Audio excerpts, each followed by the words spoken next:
진짜 뼈 아픈 거 들어갑니다. 네. 아마 오늘 또 울 수도 있습니다. 아, 네. 진짜입니다. 네. 자, 간단하게 이야기를 하면 검찰 개혁하기 위해서 민정수석 흔쾌히 수락했다.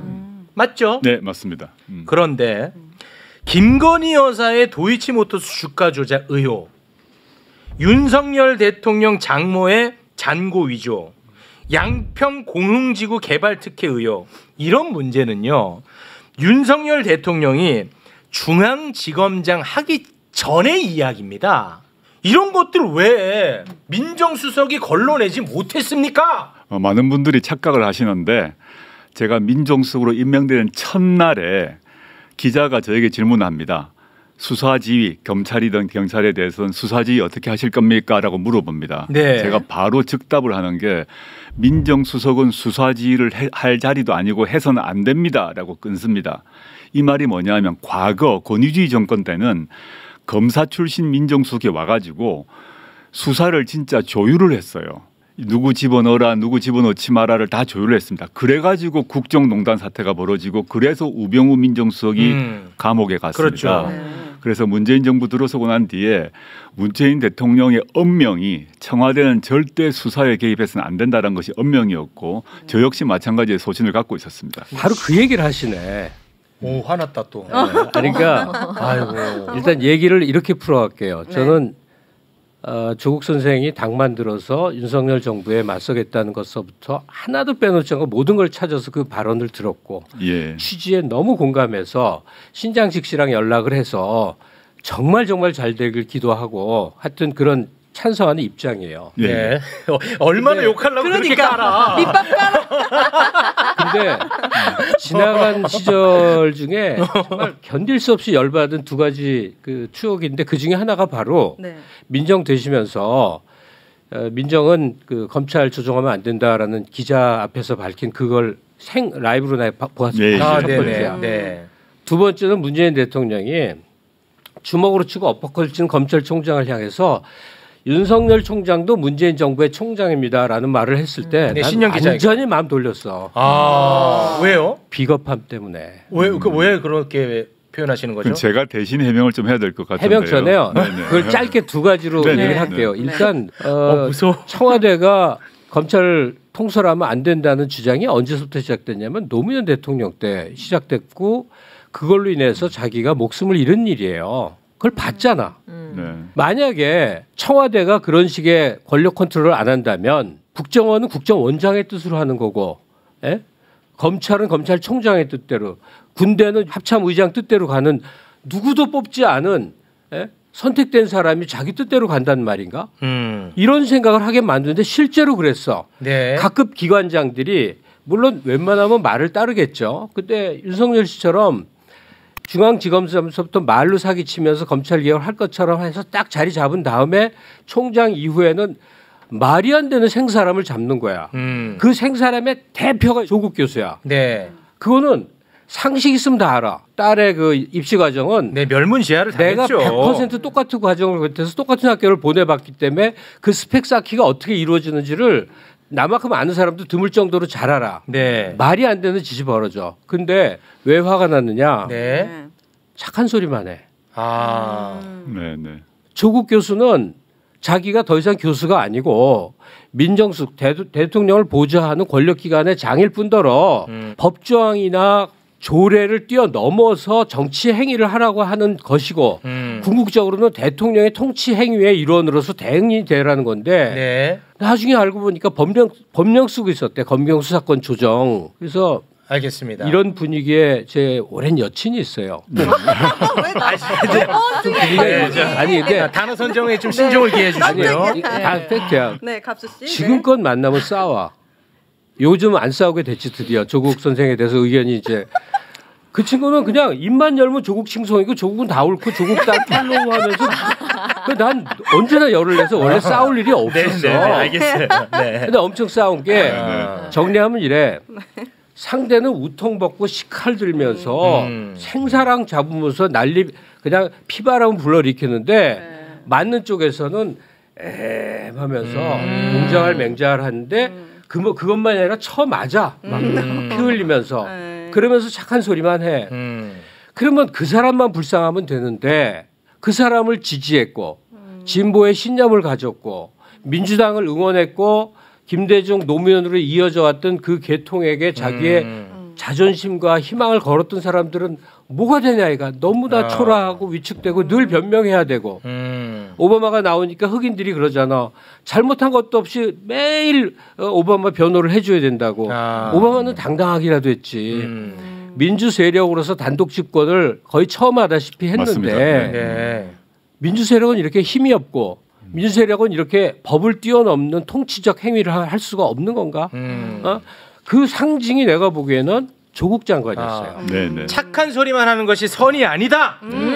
말씀 뭐 부탁드립니다. 말씀하신 그 어떤 취지 충분히 제가 심정 이해하고요. 저도 제 주변의 친구 지인들이 비슷한 얘기를 하면서 저보고도 왜 그랬냐 그러고 또 제가 모셨던 문재인 대통령에 대해서도 불만을 많이 표시하시거든요. 그래서 제가 약간의 항변을 하자면 아까 두 가지 이제 말씀하셨지 않습니까? 하나는 그 민정수석은 수사지를 하면 안 된다. 이 말은 다른 말이 뭐냐 하면 이제 문재인 대통령의 소신지시도 했는데 검찰에 대해서는 국민적 통제가 있어야 되지 않습니까? 네. 국민적 통제는 누가 해야 되는가에 있어서 법무부 장관이 해야 된다는 거였습니다. 그 다른 말은 민정수석은 대통령의 참모이고 법상으로 민정수석은 검찰총장의 상위기관 아닙니다. 근데 법상으로 검찰총장을 지휘할 수 있는 사람은 법무부 장관이기 때문에 법무부 장관을 이해라. 란 취지였고 저는 그 과정에서 조율 작업을 하도록 임무를 부여받은 거고요. 네. 두 번째 이제 말씀하신 것 중에 많은 분들이 막 화를 내는 그 발언 중에 하나가 윤석열 검찰총장은 문재인 정부의 검찰총장이다라는 단어를 씁니다. 문재인 대통령께서. 신년 기자회견인 네네. 겁니다. 네. 그 말에 대해서 윤석열 대통령의 힘실어 줬다 이렇게 이해하시는 분도 많은데 네. 저는 그 문장 전체를 읽어보게 되면 그 말씀하시기 앞에는 검찰권의 오남용에 대한 강한 경고가 있고 그러면서 문재인 정부의 검찰총장이다 하거든요. 전 저의 방식으로는 제가 모셨던 분이기 때문에 이분의 말을 저식으로 해석하자면 문재인 정부의 검찰총장답게 행동하라라는 경고로 저는 읽었습니다. 저는 너 잘했다가 아니라 검찰권의 오남용을 얘기하고 이제 이 사람은 문재인 정부의 검찰총장인데 너 당신 왜 그러느냐라는 말을 돌려서 얘기한 것으로 저는 이해를 했고요. 근데 언론은 그렇게 받아들이진 네, 않았죠. 물론 이제 그분을 오래 모셨고 그 서로 대화를 했을 때 그분의 화법을 좀 알기 때문에 그렇게 이해를 했지만 네. 지금 선생님 말씀하신 것처럼 많은 분들은 이거 뭐냐라고 화를 내신 분들이 많았고요. 네.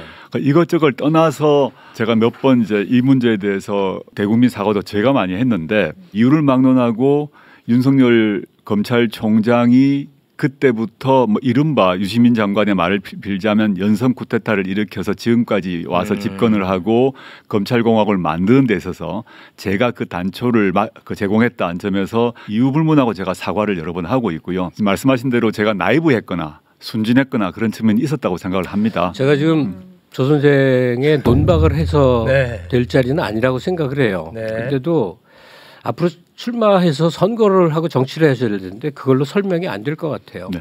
저는 그런데 이제 민정수석의 공적 지위가 어떻게 규정돼 있었고 법무장관이 뭘 해야 되고 그거 다 의미 없잖아요. 네네.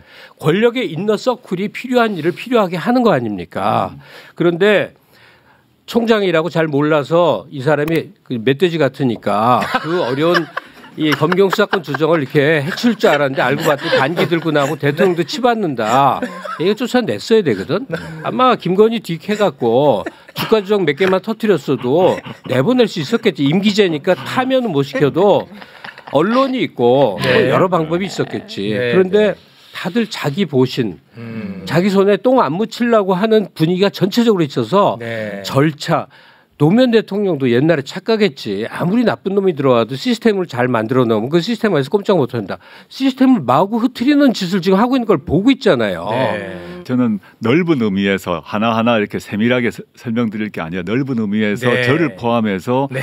문재인 정부의 정치력이 약했다고 생각합니다. 네. 그리고 앞으로 다음 정부는 민주정부가 들어선다면 법적으로 맞다 안 맞다가 아니라 지금 말씀하신 그런 걸 다 포함해서 정치적 능력의 문제라고 생각을 하고 네. 그 점에 있어서 보완해야 된다고 생각하고요. 차세대 대통령을 하시려면 그런 얘기 하지 마요. 불편해요. 한 나라를 맡으려면 네. 피눈물 나는 시기를 거친 사람이래야 자격이 있다고 네, 생각해요. 네. 알겠습니다. 네. 그 피눈물나는 과정이 없었으면 정치 안 하셨을 겁니까? 안 했을 것 안 같습니다. 했지. 아. 세상의 제가 리더 중에 최고로 존경한 사람이 호치민인데 그 사람의 인생을 보면 그렇거든. 근데 네. 우리나라 DJ는 더 했어. 네. 노 대통령도 그랬는데 조국 선생은 약간은 학처럼 이런 사람이었다가 지난 5년은 사람이 겪을 수 있는 벼랑의 끝까지 내려갔다고. 그거는 맞죠. 네. 그렇게 단련돼서 왔다면 네. 국가 중대사를 한번 책임질 만큼의 네, 네. 훈련이 됐다 이렇게 알겠습니다. 본다고. 네. 지금 생각보다 너무 좀 긴장감 넘치는 시간이 이어지고 있어서 인간적 부분은 제가 하나 좀 여쭤볼게요. 조국 장관은 자리에서 물러나고 가족들은 위기에 빠집니다. 네. 지금도 진행형이고요. 맞아.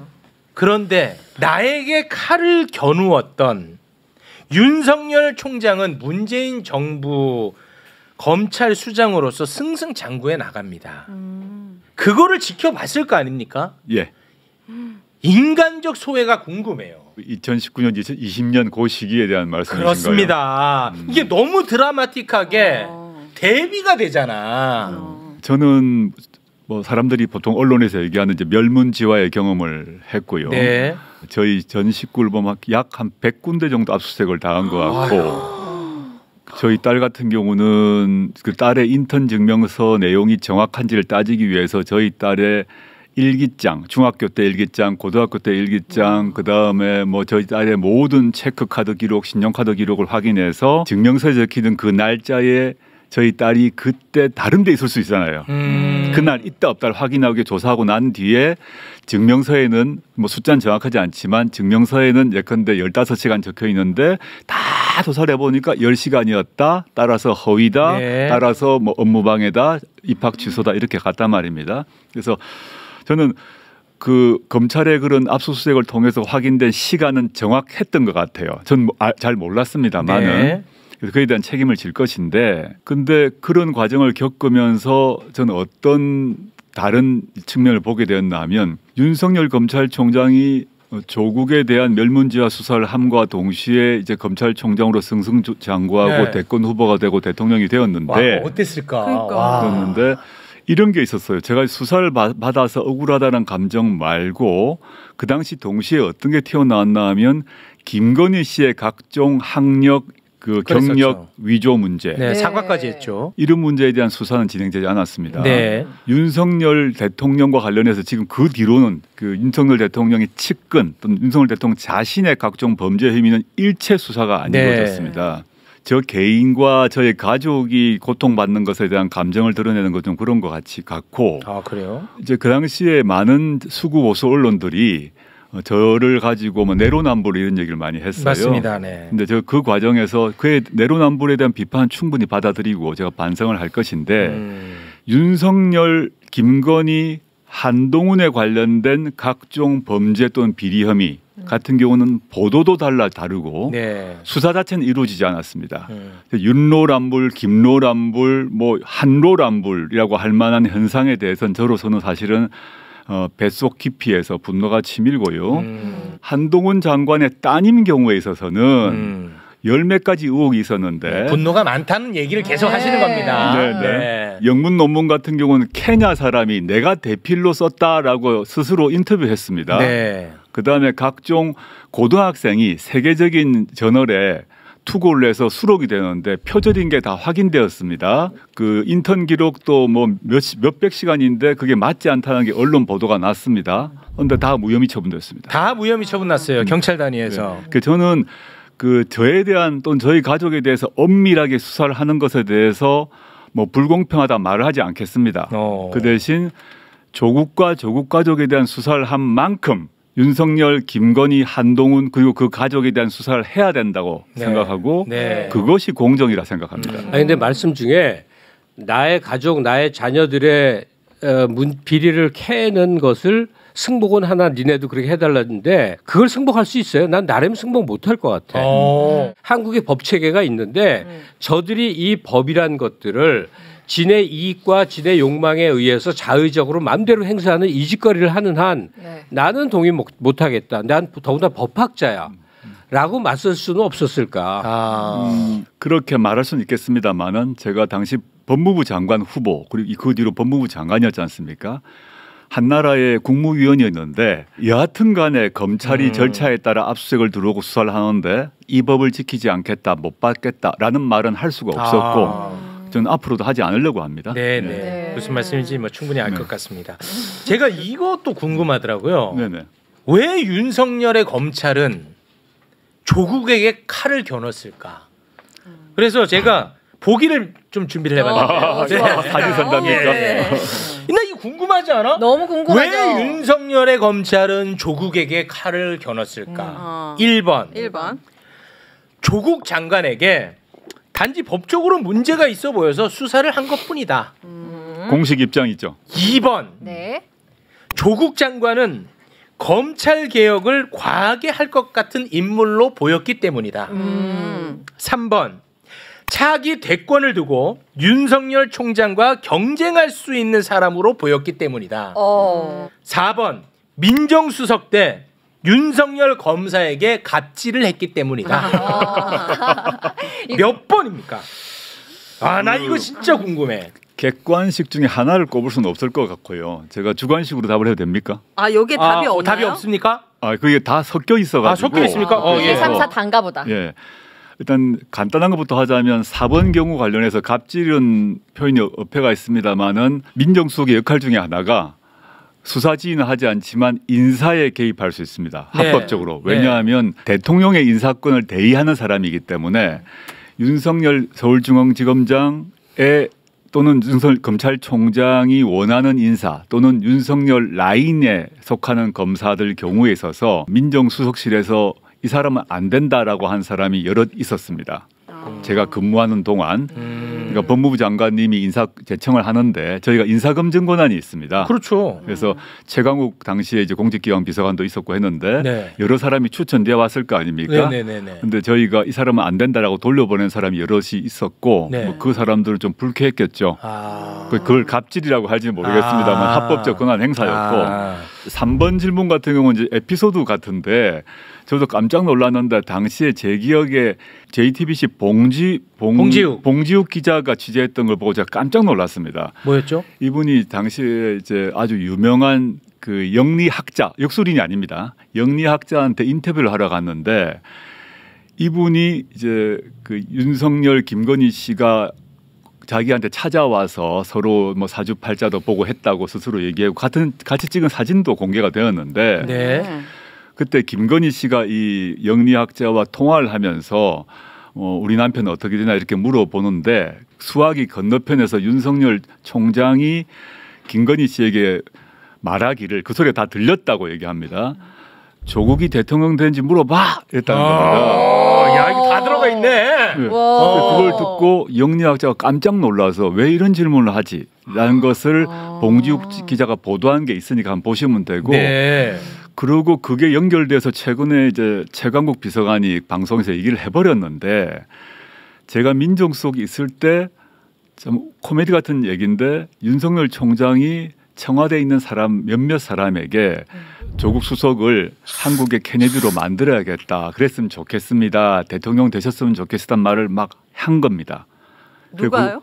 윤석열 총장이? 서울중앙지검장이 그 대통령실 직원들한테 비서관한테 뭐 실명을 제가 밝힐 수는 없고 그 말 듣고 그 비서관이 저희 이제 보고 체계에서 가지고 왔어요. 우리 모두 웃었어요. 이 사람이 무슨 얘기 하나. 저는 그걸 진심이라고 생각하지 않고요. 이분이 왜 저런 얘기를 청와대 사람에게 할까를 생각해 보면 그 뭐예요? 해석이 안 되는데? 추측이 가능하죠. 뭐죠? 검찰 인사권과 관련해서 제가 이제 병목을 딱 쥐고 있거든요. 그래서 저에게 호의적 메시지를 보내려고 계속 했던 것 같습니다. 총장을 염두에 두고? 그건 모르죠. 왜냐면 총장은 인사검증 한 번 더 할 거 아닙니까? 제가 하죠. 그러니까 총장 되기 전에. 되기 전에 그 얘기를 뭐 저만이 아니라 여러 사람이 많이 들었고, 근데 제가 이제 비서관들 회의에서 정말 웃긴다 얘기하고 웃고 말았어요. 그런 일이 하나 있었고요. 그다음에 더 중요한 건 전 2번이라 생각합니다. 2번이 실제 야, 내가 보기 잘 만들었네. 기막히게. 그러니까 3번, 4번 에피소드고 네네. 2번이 중요한데 검찰개혁. 제가 민정수석 재직 시절은 문재인 정부 전반기 아닙니까? 네. 전반기 때는 민주당이 지금같이 170석이 아니었고 네. 과반수 이하의 소수 정당이었습니다. 그렇습니다. 그래서 검찰 권한 관련해서 수사와 기소 분리를 할 수가 없었어요. 왜냐하면 국민의힘이 동의를 절대 안 하니까. 네네네. 그래서 제가 근무했던 전반기는 검찰, 경찰 수사권 조정을 할 수밖에 없었어요. 그 조정이 합의되었습니다. 그런데 법무부 장관으로 제가 지명되면서 제가 맡았던 역할은 또 대통령께서 부여했던 역할은 2단계 검찰개혁인데 그게 뭐냐면 검찰과 경찰 사이의 수사권을 조정하는 것에서 그치지 말고 당신이 장관이 되어서 검찰과 경찰 사이의 수사와 기소를 분리하라라는 게 대통령의 저한테 부여한 임무였어요. 네. 그거는 뭐 청와대 안팎이 다 알고 있는 겁니다. 네. 제가 또 공언한 거기도 하고 1단계는 조정한다, 2단계는 분리다라는 것이 저희의 국정과제였고 근데 장관으로 이제 가게 되면 완전 다른 게 아까 김성님 질문과 관련했습니다마는 민정수석은 검찰에 대한 인사권이 없습니다. 네. 근데 장관은 인사재청권이 완전히 쥐고 있습니다. 그래서 대통령께서 이제 장관 가서 직접 수사 문제도 일반적 지휘하고 인사권도 직접 행사를 하라. 그걸 지렛대로 수사 기소 분리를 하라라고 들어갔습니다. 수사 기소 분리를 하고 들어가자마자 이제 이걸 너무너무 싫어하는 거죠. 윤석열 총장이 수사권 조정도 격렬한 반대가 있었습니다. 사실은. 근데 수사 기소 분리를 한다는 거는 검찰이 수사권을 뺏기는 거예요. 네. 뺏겨서 중대범죄수사청이라는 이런 독립기관을 만드는 지난 대선 직전에 여야가 합의했던 게 중대범죄수사청인데 즉 한국식 FBI를 따로 만들어서 검찰은 기소만 하게 하고 즉 기소청이 되는 겁니다. 검찰청이 아니라 기소청이 되고 수사권은 중대범죄수사청으로 옮겨버리는 거니까 막강한 권력이 없어지는 거였어요. 네. 그래서 조국이 법무부 장관 후보로 간다고 하는 순간 검찰에서는 이거 이제 큰일 났다라고 생각했던 것 같고요. 네. 그래서 최근에 이제 김의겸 의원이 발간한 책이 있는데 김의겸의 단심이란 책을 보시면 저도 보고 사실 깜짝 놀랐는데 김의겸 의원이 2019년 그 시기에 고위 검사장을 만났는데 조국이 장관 후보로 온다 그러니까 그 검찰의 반응이 어땠는가에 대한 묘사가 있고 또한 동시에 검찰청 내부에 아마 통상 말하는 손준성 검사장이 있었던 그 범정이었을 것 같은데 조국의 사모펀드 관련해서 몇백 페이지짜리 보고서가 이미 준비되어 있었다는 겁니다. 사모펀드는 참고로 다 사라졌습니다. 네, 근데 보시면 제가 장관 후보로 임명되자마자 지금 국민의힘의 비대위원으로 있는 김경률이라는 사람이 나타나서 자기가 밤새도록 연구를 해봤더니 맞습니다. 조국이 권력형 비리를 저질러 가지고 사모펀드로 떼돈을 벌었다. 몇십억을 빼돌렸다고 기자회견을 합니다. 네. 그걸 받아서 도하의 모든 언론들이 다 때립니다. 맞습니다. 그때 저는 이제 거의 반쯤 목이 날아갔습니다. 맞습니다. 네. 근데 실제 물론 기소 자체가 아예 안 됐죠. 네, 다 사라졌어요. 근데 그 당시는 사모펀드로 조국이 떼돈을 벌었고 전국의 신호등 전멸기 사업도 제가 했고 네. 서울 지하철에 있는 또 무슨 사업도 제가 해서 먹었다고 네. 신문이 다 났어요. 그게 다 권력형 비리라는 거거든요. 네. 그거를 지금 김경률이라는 사람이 얘기했고 학교폭력 피해자 옹호하다가 출석 안 해서 패소를 만들었던 권경의 변호사도 네. 똑같은 주장을 했습니다. 네. 본인들이 연구를 해봤는데 다 사라졌어. 조국이 사모펀드로 다 돈을 모았다는 거예요. 저 그 당시엔 제가 너무 기가 막혀서 이게 도대체 어디서 무슨 말인지를 몰랐어요. 그 당시에는 이 두 분이 무슨 얘기를 하는 거지 했는데 김의겸 의원의 책을 보니까 너무 이해가 됐습니다. 이미 제가 민정수석 시절에 만들어준 거죠. 법무부 장관 후보 때가 아니라 김의겸 의원의 책에 따르게 되면 그때 취재에 응했던 검사장 말이 사모펀드가 있는데 그 사모펀드가 조국 거라는 보고서가 몇백 페이지짜리가 있었고 기묘하게 제가 법무부 장관 후보가 되자마자 권경의 김경률 이런 사람이 나타나서 사모펀드가 조국 거라고 했다는 거죠. 저는 그 두 사람이 어디서 정보를 얻었을까? 저는 의심할 수밖에 없다고 생각하고 그만큼 위협적인 존재였다는 거네 이분이. 그러니까 네. 검찰 개혁에 대한 네. 반발을 의심하는 건데 그러면 자연스럽게 또 질문이 생길 수밖에 없습니다. 문재인 정부는 검찰 개혁을 추진하려는 정부였습니다. 예. 그런데 대놓고 검찰 개혁에 반발하는 모양새로 나타나고 있습니다.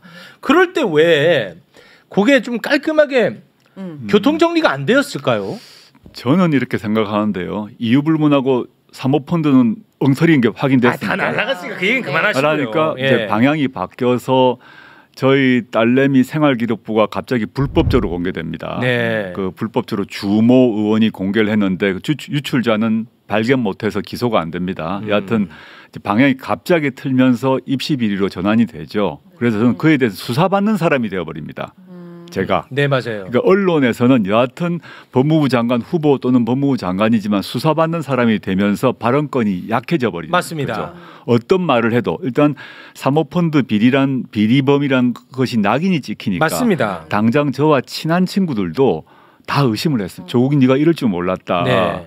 너가 민정수석 있으면서 공정하게 할 줄 알았는데 너가 사모펀드로 돈 모았냐라고 비난하는 사람이 많았습니다. 네. 말씀 중에 죄송. 네네. 지금 얘기 전 국민이 웬만하면 다 아는데 아 그렇습니까? 그렇게 저렇게 치고 들어오는데 어떻게 그걸 방어하고 역공하고 하려고 생각을 하셨던 거예요? 저는 그 당시는 방법이 없었고 제가 몸으로 막는 수밖에 없다 생각을 했습니다. 아니 그 저는 질문이 뭐냐면 장관님 단위의 방어를 말씀드리는 게 아니고 그 윗선을 말씀드리는 거예요.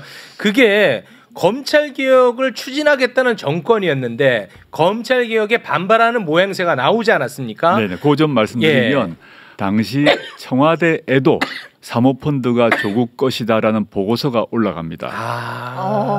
그래서 청와대에도 반부패 비서관을 통해서 검찰의 입장이 반영된 보고서가 올라가고 그다음에 다른 쪽에서는 근데 뭐 최강욱 쪽 이제 공직기강 비서관 라인이 있죠. 여기서는 조국계 아니다라는 보고서가 올라갑니다. 그래서 청와대 안에서도 이게 도대체 누구 말이 맞느냐 판단하기가 어려웠군요. 그러니까 상당 기간 동안 검찰 쪽에서는 맞다라는 보고서를 반부패 비서관을 통해서 올리고요. 그다음에 청와대 내부에서 민정비서관이나 공직비서관은 아니다라는 보고서 올렸다고 제가 들었고 또 그렇게 인터뷰가 되었는데 초기 과정에서 청와대조차도 판단을 할 수 없는 상황이었던 거죠.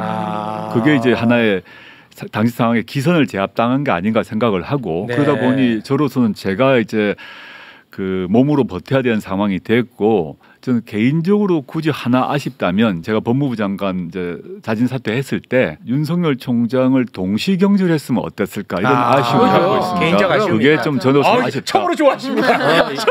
그건 옛날부터 내가 주장했던 거죠. 제가 인사권자가 아니라서 무슨 말씀 못 드리고요. 네. 그럼 저로서는 대통령의 권한입니까? 그럼요. 그 점은 동시경질해서 네. 장관과 총장을 새로 임명을 해서 그때 그러니까 2019년 하반기에 장관과 총장을 새로 경질하고 새로 임명해서 새로 시작했으면 좋았겠다라는 개인적 소망은 있으나 네. 그 당시 청와대 상황은 제가 알 수 없기 때문에 제가 뭐라 말씀 못 드리겠습니다. 그러니까 2년 몇 개월이 검찰총장의 흑심에 의해서 질질 끌려다니면서 대통령 권력이 바닥으로 추락한 때예요.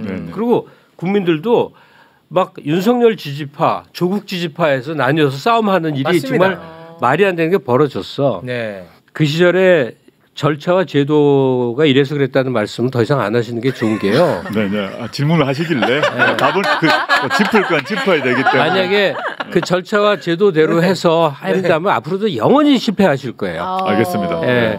근데 아무리 생각해도 검찰이 개혁 대상이었는가, 언론도 개혁 대상이었는가, 아무리 생각해도 저는 지금까지도 그래요. 아무리 생각해도 검찰은 개혁 대상이 아니라 그냥 장악하는 대상이죠. 왜냐하면 검찰 구성원들을 봐. 나도 집안에 검사들이 있어. 조 선생한테 배운 학생이야. 조카애가. 예. 다들 출세하는 거 왜 아무 관심도 없어. 솔직히 말하면.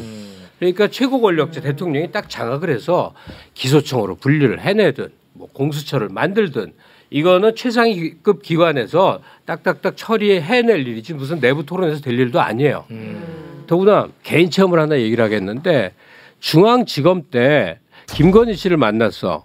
김건희 씨가 내 작업실에 놀러 왔어. 윤석열 서울중앙지검장 시절에 이런 또 폭탄 발언이 아니 여자를 왜 이렇게 많이 만나? 신기하네. 그래갖고 네. 뭐야 이런 얘기까지 해 오늘. 그 친구가 좀 진심같이 얘기하거든요. 막 이렇게 열정적으로 말해. 그리고 좀 여사님이요. 남자스럽지 남기가 많지. 이런 얘기를 여기 와서 해. 아니 그게 무슨 얘기냐면 우리 부부가 꿈이 뭐냐.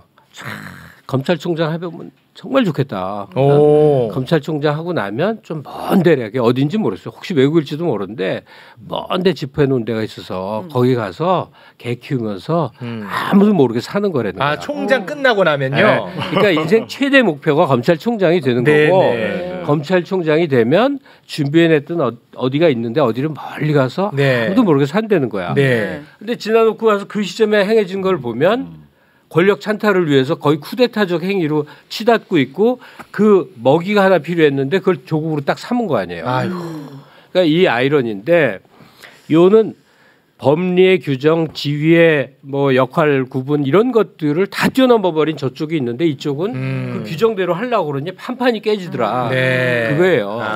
제가 김건희 씨보다 정치력이 훨씬 떨어졌던 것 같습니다. 그건 반성하겠습니다. 그건 맞아요. 김건희 씨 반성하겠습니다. 정치력이 아주 뛰어나. 지금 약간 빈정상에서 이렇게 말씀하시는 거 아니죠? 아니요, 좀 맞는 말씀을 생각하고요. 맞는 말씀이에요? 좀 김건희 씨가 당시부터 아주 탁월한 정치력을 가지고 움직였을 것이라고 추측하고요. 그에 비해서 저나 문재인 대통령님이나 김건희 씨보다 정치력이 모자랐던 것 같습니다. 뭐 그렇게까지 말씀하세요? 그러면 앞으로 이제 정치를 하셔야 되는데 윤석열, 키우겠습니다. 김건희 여사를 뛰어넘는 뭔가가 있어야 될 거 아니에요? 키우겠대. 너까지 하지 마. 이제서 키우다가 야 울겠어. 근데 그런 아무리 탁월한 정치력을 갖고 있었던 또 본능적이든 뭐 선천적이든 후천적이든 김건희 씨도 이제 점점 그 실력이나 또 본성이 드러나고 있다 생각이 들고 그 당시에는 국민적 검증을 받지 못한 상태에서 자신의 사적 인맥을 통해서 정치력을 발휘하고 네트워크를 만드신 것 같습니다. 근데 국민적으로 이제 검증 통제를 이미 받기 시작했지 않습니까? 그래서 이제 윤석열, 김건희 그 두 분의 정치력 또는 뭐 그걸 좋은 말로 하면 정치력일 것이고 나쁜 말로 하게 되면 그게 뭐 정치 술수일지 모르겠으나 더 이상 통하지 않을 것이라고 보고요. 더 이상 국민들이 용인하지 않을 거라고 봅니다. 그러니까 좋은 표현을 쓰자면 윤석열 검사의 선의를 너무 믿었나 보군요. 선의를 믿은 적은 없고요. 그거는 진짜 한 번도 없습니까? 뭐 선의를 믿은 적은 없고 제가 그분과 사적으로 뭐 알지 못하기 때문에 그래도 이제 여러 가지 청와대에서 검증 체제가 있습니다. 그 한 명이 하는 것도 아니고 여러 공식적으로 검증을 하고 그 앞에 그 기록들이 나중에 사실 10년 후에 다 공개될 수도 있는데 공개적으로 공식적으로 검증을 하는데 윤석열 당시 서울지검장이 명시적으로 약속을 하거든요. 검찰개혁 분명히 자기가 하겠다라고 하고 수사 기소 분리 반드시 하겠다 그러고 그 약속을 믿으셨군요. 공수처도 반드시 제가 그 동의한다 그러고 문재인 정부가 추구하는 것을 자기가 다 하겠다라고 여러 번 반복해서 검증 라인 모두에게 그렇게 얘기를 합니다. 물론 저희가 관심법, 궁예의 관심법을 갖고 있지 않은 한 이 사람의 속마음을 알 수가 없는 거죠. 그럼 기록상으로 보면 다른 어떤 후보보다 개혁적인 사람이었어요. 근데 물론 입으로는 적어도 말로는. 그리고 뭐 아시겠지만 당시에는 국민적 인기가 높았습니다. 맞습니다. 그렇다 보니까 저를 포함해서 많은 사람들이 그에 대해서 판단을 잘못했다 생각하고요. 그 점은 저 역시 저는 뭐 누가 잘못이다 누구 잘못이다 이런 공방이 좀 있던데 그런 얘기를 하지 않으려고 하고 포괄적으로 민정수석 비서관으로 제가 책임진다는 얘기를 계속 반복하고 있습니다. 알겠습니다. 이 문제를 세밀하게 따져서 누가 그랬어 지금 그럴 때 아닙니다. 이렇게 해서는 안 된다고 생각합니다. 지금 그럴 때 아닙니다. 제가 그냥 포괄적 책임진다라고 얘기를 계속 지금 반복해서 하고 있습니다. 좀 전에 김경률 회계사 그리고 권경희 변호사 얘기가 나왔으니까 이것도 좀 궁금한데 소위 조국 사태가 터졌을 때 소위 진보 지식인들의 비판이 굉장히 거셌지 않습니까? 그렇게 표현하면 조금 이게 표현이 모순이 되고 진보에 속해 있었으나 저쪽으로 넘어가고 싶은 열망을 가졌던 사람들이 조국을 계기로 해서 커밍아웃을 한 일이죠. 하나의 명분이 필요했던 거고 그게 조국 장관이었다 이렇게 보시는 거군요. 아무튼 그때 마음이 어땠을지도 좀 궁금하거든요. 제가. 저는 그런 마음이 들었는데 김경률 씨는 참여연대 소속이다라는 걸로 계속 이제 부각이 됐고요. 맞습니다. 네.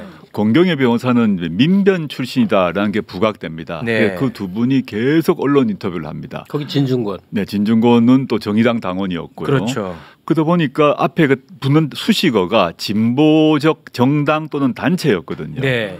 그러다 보니 넓은 의미에서 진보 유권자층 국민들 같은 경우 아니 정의당에서 참여연대에서 민변 사람들이 저렇게 하니까 믿어야지. 그렇지. 조국이가 권력형 비리를 했겠지라고 네. 실제 생각을 했고 네. 또 제 가까운 분들이 그렇게 또 묻기도 했어요. 네. 그게 저는 많이 이제 가슴 아프더군요. 가슴 아팠고 아. 그 뒤로 권경의 변호사의 그 뒷모습 또는 김경률 씨의 변신 모습을 보니까 우리 선생님 말씀하셨던 것처럼 이 사람들이 그 당시에 왜 그랬을까 하는 생각을 역으로 추론해 보면 짐작이 가능합니다. 언론에 대해서는 어떤 생각을 가지셨는지 궁금합니다. 언론이 진짜 이거 뭐 기사량으로 보면 이게 말할 수가 없지 않습니까? 전 언론이 공직 후보자, 고위공직자 후보자 또는 현직에 있는 법무부 장관에 대해서 비판적 기사를 쓰고 조롱하는 것은 허용해야 된다 생각하고 저도 감수했고요. 사실은 그 기간 동안 새벽부터 심야까지 저희 집이 완전히 포위되어 있었습니다. 그래서 어딜 가든 간에 저만이 아니라 저희 애들이 학교를 가건 어딜 가든 다 따라 붙어서 뭐 어디서 밥을 먹었니까지 보도되는 상황이었는데 다 좋다 이겁니다. 그런데 윤석열 검찰총장, 김건희 여사, 한동훈 장관의 각종 비리 혐의가 나왔을 때 그 집 앞에 기자들이 진쳤다는 얘기를 들어본 적이 없습니다. 저한테는 이제 맹견이 되고 윤석열, 김건희, 한동훈 이 사람들에 대해서는 애완견이 되는 것이 언론이 아닌가 하는 생각을 하고 있습니다. 그러니까 그게 그 의문인 거죠. 왜 언론은 계속 그런 행태를 보여오는가? 왜 언론은 민주당에 대해서는 함부로 하고 공격적이고 선택적 이 보도를 하는가? 네. 또 거꾸로 왜 언론의 주류 대다수는 국힘 계열의 유력한 사람이 나오면 말이 안 될 정도로 빨아주고 칭송하고 뭐하고 이게 오래된 관계야. 네. 수십 년 동안. 네. 그러니까 그들의 뭐 이권에 뭐 사슬이 엮여 있어서 그러나 싶기도 하고 자세한 건 모르겠는데 분명한 건 현상적으로 그렇단 말이에요. 네. 나는 옛날엔 정권을 잡으면 다 달라진 줄 알았어. DJ가 정권을 쫙 잡았는데 몇몇 따라오는 언론이 있지만 나머지 대다수는 전혀 안 되더라고. 그래서 검찰은 대통령이 되면 장악을 해서 내 의지를 관철하는 대상이고 언론은 그야말로 제휴하고 설득해야 되는 대상이 아니냐. 내 편을 들어줄 상대를 최대한 늘리는 거지. 일괄적으로 이들을 뭐 이렇게 생각을 바꾸고 논조를 바꿔줄 방법은 없다. 왜냐하면 김대중 때는 그 모진 탄압에도 자기가 어떤 수를 써서든 DJ 생각을 전하려고 애쓰는 언론인들이 넘쳐났었거든. 맞습니다. 유신 시절에 그랬거든. 그러니까 언론하고는 그야말로 뜻이 통할 수 있는 그 자원을 자꾸 확보해 나가는 게 했어야 할 일 아닌가. 네. 알겠습니다. 요 얘기만 하고 조국 신당 이야기로 넘어갈 텐데요. 조국이라는 인물을 방송에서 다룬다는 게 굉장히 조심스럽고 어렵습니다. 네. 왜냐? 각자 다 너무나도 확고한 생각을 갖고 있어. 크게 시각이 두 가지로 나뉘어져 있지 않습니까? 검찰의 무도하고 잔인한 수사에 조국 일가족이 멸문지화 당했다라고 생각하는 한 부류. 그리고 소위 내로남불. 그러니까 기득권층에 대한 비판을 조국 장관이 그렇게 과거부터 해오더니 자신의 가족은 교육 특권을 누리고 살았다. 이런 위선이 너무 싫다.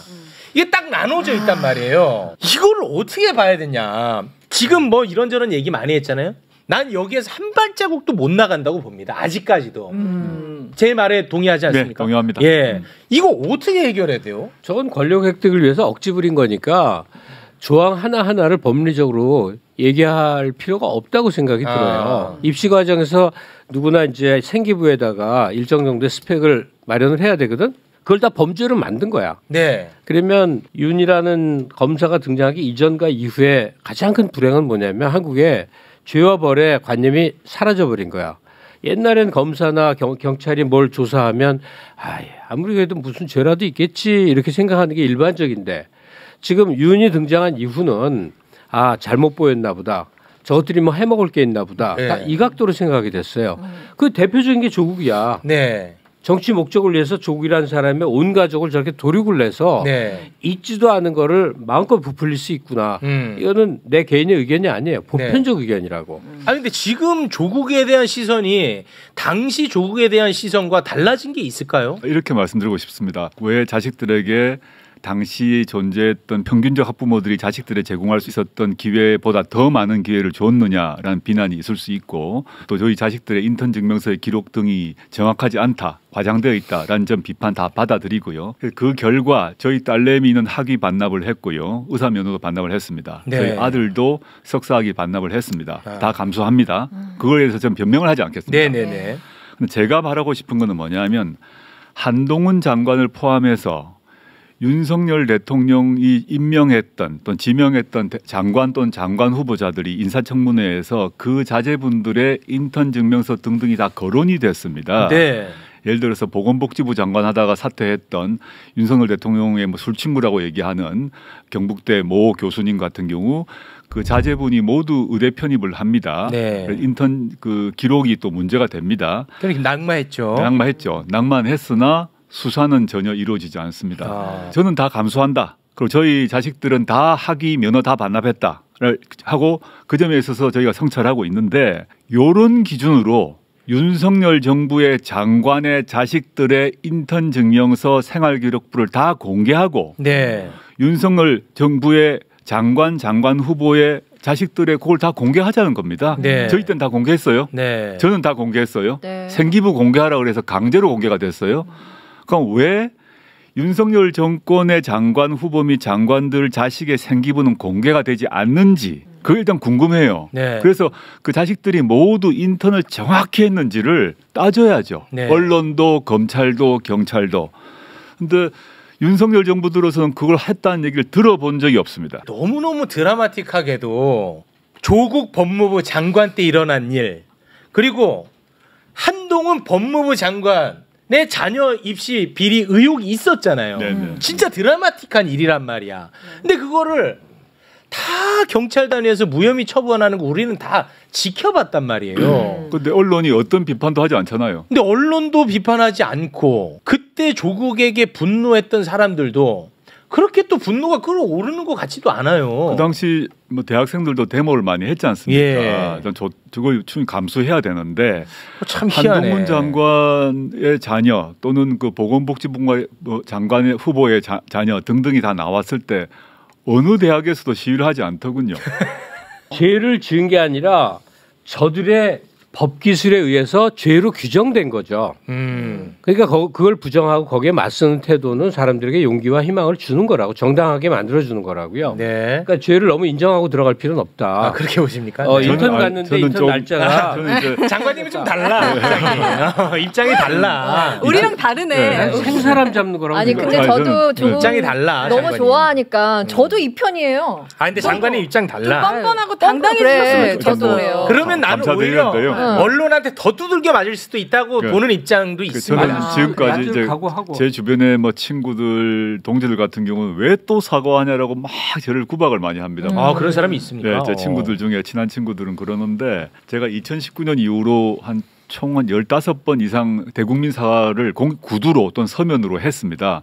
그러니까 할 때마다 사람들이 막 저한테 화를 내요, 제 친구들은. 아 그만하라고. 근데 제 입장은 고위공직자로서 그런 사과는 계속 해야 된다는 입장이고 네. 앞으로도 사과 요구가 들어오면 또 할 생각이고요. 네. 그래서 또 모 신문에서 한겨레 신문도 그랬던 것 같은데 사과 또 하라 하더라고요. 그래서 또 했어요. 네. 그래서 근데 계속 할 생각입니다. 대신 윤석열 정권의 고위공직자들도 똑같이 해라. 난 말만 하고 싶은 것입니다. 네, 네. 안 하잖아요. 그렇게 말씀하시면서 기대는 안 되죠. 그러니까 똑같이 무슨 시작도 안 하는데. 저는 정권이 바뀌면 네. 공소시효가 남아 있거나 하게 되면 다시 좀 벌 필요가 있지 않나 생각을 하고 있습니다. 네, 알겠습니다.